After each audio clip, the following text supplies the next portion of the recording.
everybody, welcome to today's episode of the SaaS Marketing Show. So I'm really excited about this one. Today I'm joined by Tim Soulo, who I'm sure many of you watching this, listening to this, will have definitely heard of before. So Tim is the CMO and product advisor at Ahrefs, who are one of the world's leading SEO toolsets to help people grow your search traffic, research your competitors, and monitor your niche. Tim, I'm really, really excited to have you here and really looking forward to this one today. So welcome to the show. Hey, Dylan. Thank you. Thanks a lot for having me. No problem. So today we're going to talk specifically about why you guys at Ahrefs charge $7 for your 7-day trial, and the kind of way that you approach your marketing and how it ties into that. There's lots of other things that I want to cover with you guys because, as you have said yourself, the way that you do marketing is fairly unconventional compared to typical startup advice and SaaS advice that we see out there. So we'll deep dive into some of that. But before we do that, I want to just share, for any strange reason, if someone listening to this, watching this, doesn't know too much about Ahrefs, I want to just talk a little bit about the business and how marketing is structured first. So I know that we're not going to share like exact MRR, ARR numbers, etc. But one thing I really love about you guys is that you've been very open about the business itself is a completely bootstrapped company, never raised any funding. I know that when I took a look on Twitter, and you shared this tweet with me too, there was a tweet from your CEO, Dimitri, back in September 2018. And at that point, you guys were at a $40 million ARR and 60% year-over-year growth. And I know that you just shared a post on LinkedIn a couple of days ago about how you achieved 65% year-over-year growth. So I think it's fair to say that, especially for a bootstrap business, we don't see this too often, right? And it's fair to say that you're in a pretty strong position. So how have you guys kind of got to this point, I guess, from a top level without any funding? Because I think most SaaS companies listening to this are either looking for funding or have received funding. Often the question I get is like, okay, we've bootstrapped to a point, but now we need to take our growth to the next level. Like, how have you guys gone about some of that process? And what's it like working for a business where you are kind of totally in control of your own destiny without having to feed into investors all of the time, right? Well, this would actually be a great question to our CEO and founder, Dmitry, because he's the one who started the business. He's the one who made the decision to not get any funding. But from my perspective as an employee, it is absolutely amazing because we don't have any pressure from investors. So we don't have to show like crazy growth. We don't have to burn through money. We don't have to hire like for the sake of hiring.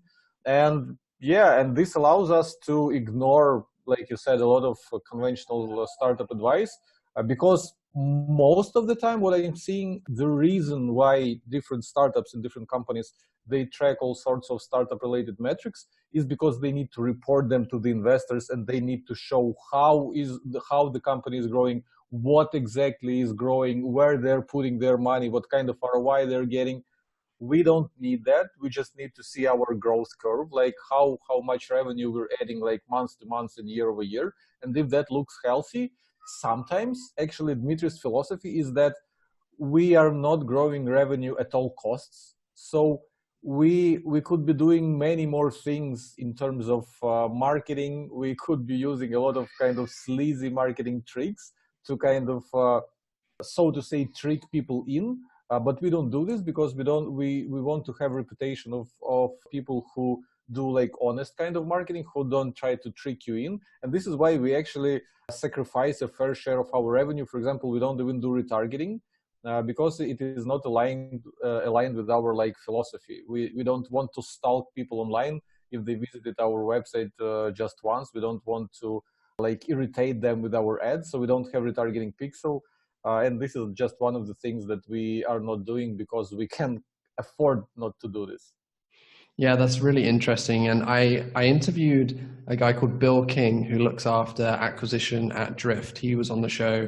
Different approach for those guys, of course. But one thing I really liked about Drift and what Bill was sharing is that they've also focused so much on brand and like just being that brand that people want to engage with too, that it makes his job as a marketer significantly easier in some aspects too. So I can see definitely different use cases and scenarios, but I can actually see some similarities between the two of you guys there because people, at least from what I see from working within the space for the last few years, like people have this affinity towards Ahrefs, right? It's like people respect you guys, they love you guys. And usually if if they're a customer or if they're bought into Ahrefs, they're really bought in, right? There's never any like middle ground. So I think it's really cool. It's interesting. I wanted to ask you actually, as a marketer yourself, like, was that a difficult transition to make? Because I'm sure in previous roles at points, like if someone came in and said to you, hey, we're going to stop all remarketing, or we're not going to do any of that, or hey, we're not going to track some of these metrics that everybody else tracks. Like,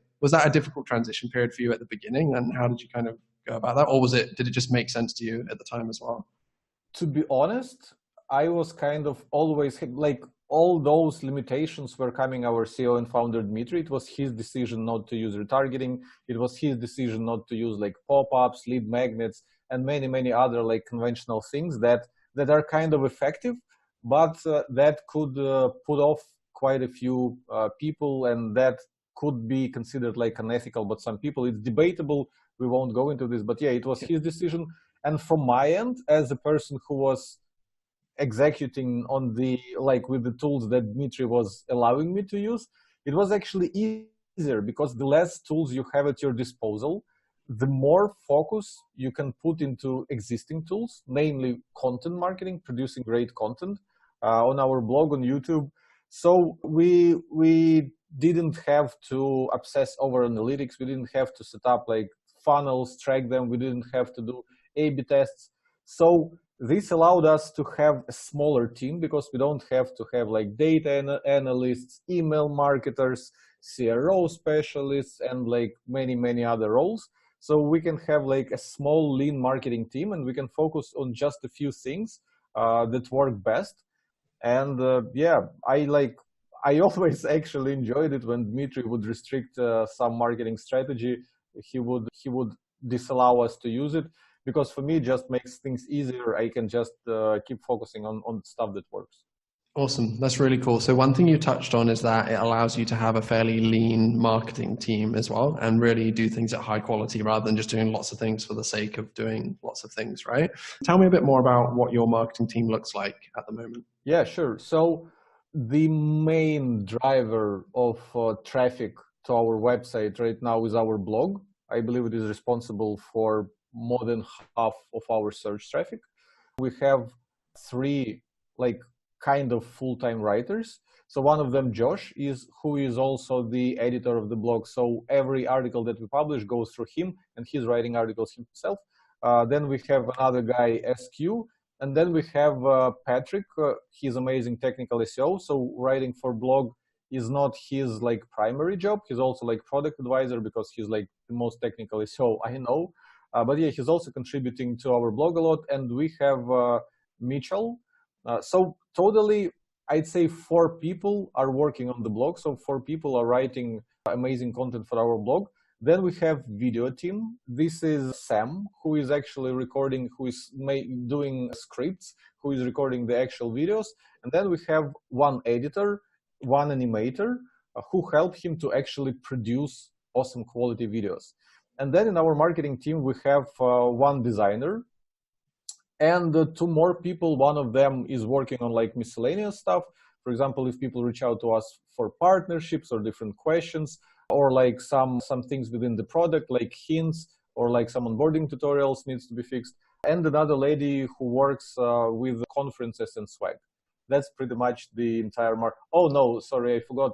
No, actually, those are all the people, but some of these people have multiple roles.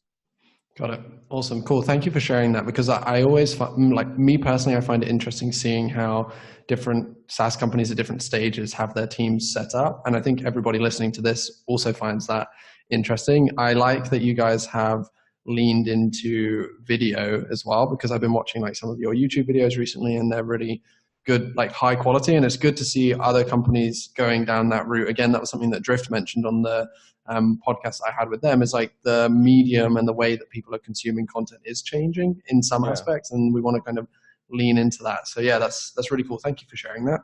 So let's get into the topic that we'd set for today, was why Ahrefs charge $7 for their 7-day trial. Now, just to kind of say before we get into this topic, I know that you've put together a YouTube video explaining exactly why you did this and what the time frame looked like, because you get this question asked so frequently.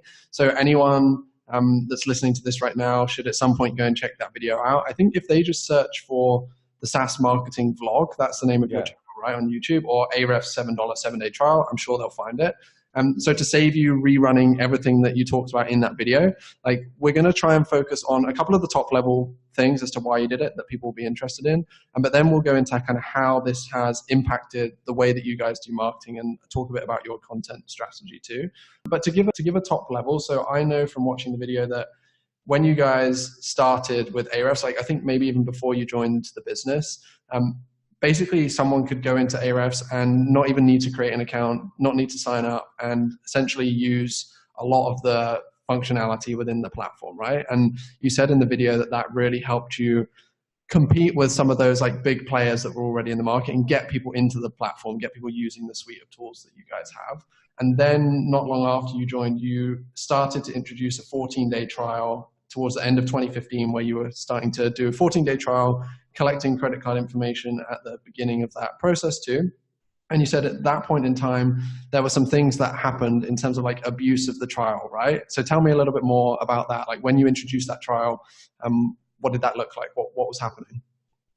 Yeah, so the trial was introduced because it felt like a great way to provide kind of smooth experience for people, because they would sign up for a trial, entering their credit card number. The trial was free initially, and it was like 2-week long. So people could use all Ahrefs tools like to their fullest potential without any restrictions for 14 days. And if they enjoyed the tools, they didn't have to make any effort, mental or physical, to input their credit card and pay for us, because credit card was already on file. So all they had to do is keep using us, and we would automatically charge them. So like, I'm not sure like what's the psychology behind it and if it actually makes sense, but I think that if you already have your credit card on file and you just keep using your software, the chances that you will keep paying are higher than if like we would offer free trial, and by the end of it we would ask you to like input your credit card if you enjoyed using it. So I didn't test this, we didn't test this, but I think the reason why the entire like SaaS industry is doing it this way, like most of the companies and not another, is because this is how it works. And yeah, the reason why we decided to charge for our trial is because those 2 weeks of like free and limited access to Ahrefs tools resulted in huge abuse of our service. People were just, instead of signing up for our tools and using them as a paid subscriber, they were signing up for new trials. And at a certain point, we realized that we had twice more people with an active trial than we had paying customers. So this is when we thought we should create at least a small like roadblock for them to sign up for a trial. Initially, I asked Dmitry if we should charge like $1 for our 14-day trial. And actually, I asked if we should shorten the trial, because 14 days is quite a lot. You can understand the value of Ahrefs actually in a few hours. You don't even need a week that we have today. To which Dmitry said, let's charge $1 per day, which resulted in 7-day trial for 7 days. And actually, I cannot say this was even a marketing decision. This was more, I don't know, business decision, product decision, because on one hand, there were a lot of inputs that made us and Dmitry specifically want to do this.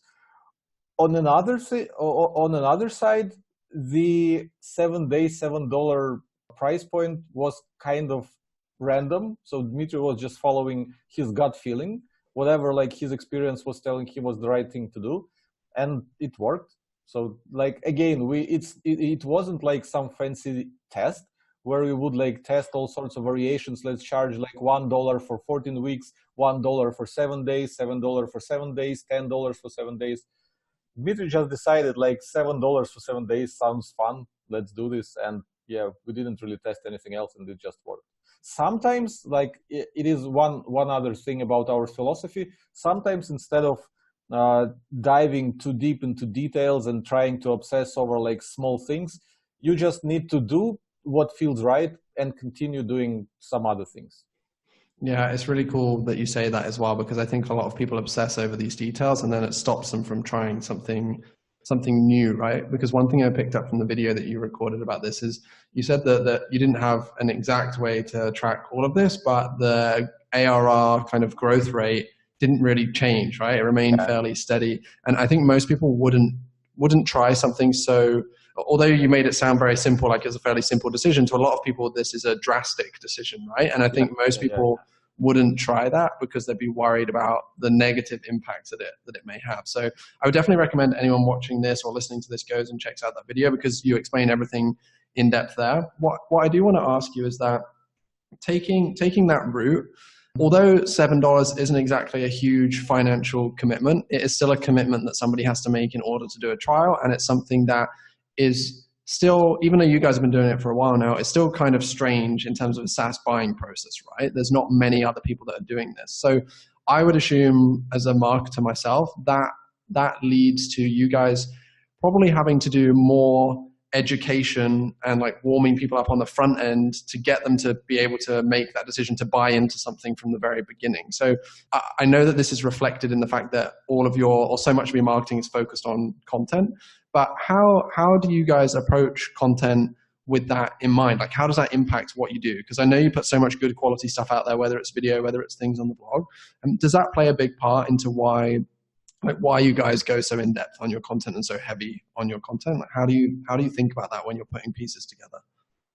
So this is a great question, and I never thought about it actually. I never thought that we should somehow change our content strategy because we charge for our trial. They just naturally fit. So the thing is, the reason why we invest so much in educational content is twofold. First of all, when you create content, then we focus on content that would rank in Google, that has search traffic potential. So we don't publish just articles about anything.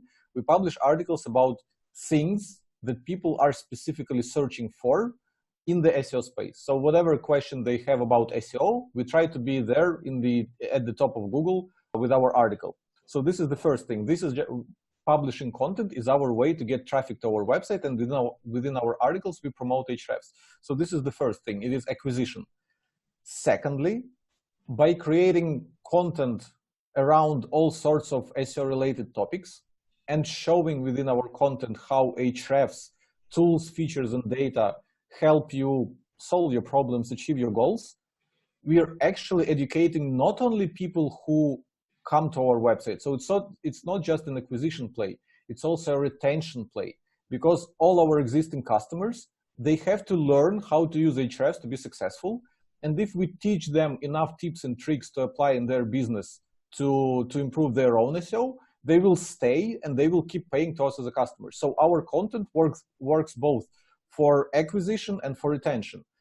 And coincidentally, like by a happy coincidence, it also allows us to get away with $7 trial, because like you said, a lot of companies, a lot of SaaS companies think of onboarding and aha moment that happens after a person signs up. So they have to have some like super smart onboarding sequence, I don't know, some nurturing emails, some in-app, I don't know, tutorials or notifications that would, or even like interface changes that would funnel a new subscriber, a new customer towards aha moment when they would realize how to use the software.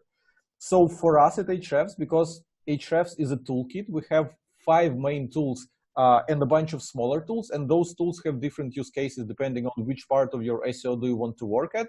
Do you want to research keywords and understand what your customers or potential customers are searching for? Do you want to do the audit of your website and check what kind of SEO issues you have?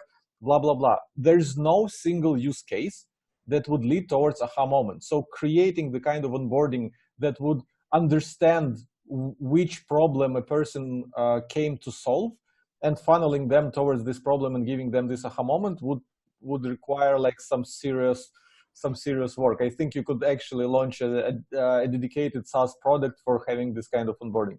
So in our case, aha moment happens before you sign up. So this is when people search for something in Google, they have a problem with their SEO.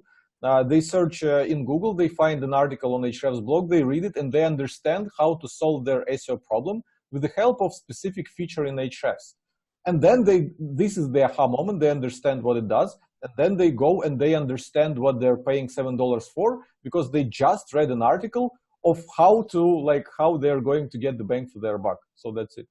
Yeah, that's awesome. And I think it's kind of funny, right, that a lot of the time these different strategies or like tips and tricks and growth hacks that people are looking for are actually at the core root of things very, very simple. It just Yeah. takes us to actually deliver on those and do them at a quality, right? Because like essentially it's super simple in terms of how you've explained that. I guess you would call it a funnel, but like the process that people go through, right? It's like, hey, if we help people solve their problems and educate them and then show them how our tool can be a good fit to do that, like it makes sense that they're going to want to check it out. Yes. I think it's so simple, but a lot of people miss that too in terms of, okay, maybe they're writing blog posts or content pieces that answer the problems that their target customers are having, but then they're not integrating into those posts how you can help them solve that. Instead, they're just putting a call to action at the end, like, oh, and you can come and do a 14-day free trial, right? Yeah. And then some people just aren't doing that at all. They're hoping, oh, if someone's read this, then they're going to then check out my website and see what we do and then sign up. And like, that's just leaving too much up to